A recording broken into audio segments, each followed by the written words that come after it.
Use code STIXHERE10 at advanced.gg for 10% off. This Titan build does insane damage with almost no need for strategy whatsoever. This is a variation using the new systems of the very popular Titan hammer build, making use of the throwing hammer as well as Ember of Torches, Solace, and Empyrean in order to maintain Radiant at all times and do as much damage as possible. There are two variants of the build, one of which uses Wormgod Caress and the other Synthoceps. If you absolutely hate how Wormgod Caress looks, or you prefer the slightly more simple but a bit more situational Synthoceps gameplay, use Synthoceps. Otherwise, Wormgod Caress does technically come out with a higher damage output that can be a bit more consistent in certain situations.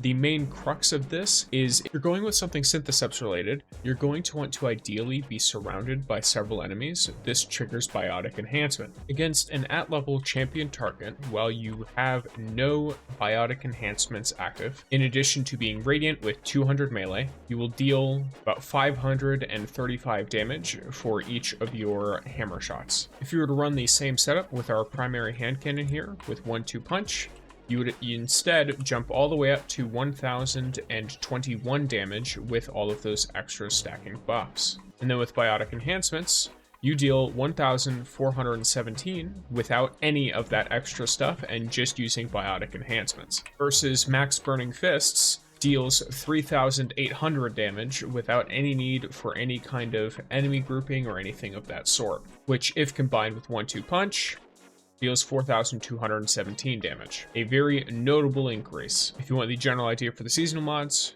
here they are real quick. The main ones are going to be Fever and Chill and Cauterize Darkness. Here are my gear mods, and the primary weapon I'm using here is the Phonutria Farah with 1-2 punch on it. Any 1-2 punch shotgun will have you deal a bit more damage, but will have less uptime. If you enjoyed this kind of content, check out the full videos released in just a few hours. Feel free to leave a comment down below with any kinds of suggestions or requests. Follow for more and like the video.